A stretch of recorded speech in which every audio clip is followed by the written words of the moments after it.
Pakistan Australia strategic group की जानिब से कैलाश लोगों में तोहफ़े तकसीम किए गए ताकि ये लोग दिसंबर में आने वाले मजहबी त्यौहार चतुरमस के मौके पर नए कपड़े पहन सकें। कारवानी सफीरानी अमन और मोहब्बत के नाम पर 26 रुकनी वफद ने कुमराट, चतराल और वादी कैलाश का दौरा किया। वादी कैलाश में मुरैद में एक मुख्तसर तकरीब मुनक़िद की गई जिसमें ऑस्ट्रेलिया में मुकीम ज़ीशान रज़ा जो PASG के सदर है उनकी नुमाइंदगी करते हुए सब्तैन रज़ा लोधी कोऑर्डिनेटर पाकिस्तान ने कहा कि अभी ये शुरुआत है और आने वाले वक्तों में PASG कैलाश लोगों की फलाह बहबूद के लिए बहुत कुछ करने का इरादा रखती है। उन्होंने कहा कि कैलाश की वफद को ऑस्ट्रेलिया और ऑस्ट्रेलिया के लोगों को वादी कैलाश बुलाया जाएगा ताकि दोनों ममालिक के लोगों में हम आहंगी पैदा हो। उन्होंने कहा कि इनका तंजीम कैलाश तलबा व तलबात के लिए पेशावर और इस्लामाबाद में हॉस्टल भी बनाने का इरादा रखता है ताकि ये लोग आसानी से आला तालीम हासिल कर सके। इस तकरीब में कैलाश लोगों और उनके मजहबी रहनुमा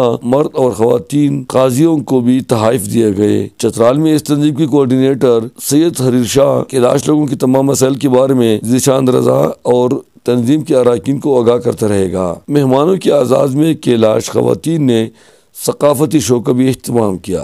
इस तंजीम के अरकान ने मुरैद में शजरकारी मुहिम के सिलसिले में वाक़ का भी अहतमाम किया और पौधे लगाकर ये पैगाम दिया कि आइंदा इस हसीन वादी में आने वाले वफद या सयाह अगर पौधे लगाते रहेंगे तो इस तरीके से बहुत जल्द जंगलात की कमी पर काबू पाया जाएगा। वाज़ेह है कि इस तंजीम में प्रोफेसर, डॉक्टर, माहिरीन तालीम, ब्यूरोक्रेट्स और आला पेशों से वाबस्ता इंटेलेक्चुअल लोग मौजूद हैं जो रज़ाकाराना तौर पर वतन अजीज़ के नाम रोशन करने के लिए ग्रां कदर खिदमत अंजाम दे रहे हैं। ये कारवान कैलाश के दौरा करने के बाद स्वात रवाना हुआ जिनका मकसद इस खित्ते में सियाहत, अमन, रवादारी और भाईचारे की फ़िज़ा को फ़रोग़ देना है। गुल मोहम्मद फारूकी, चतराल।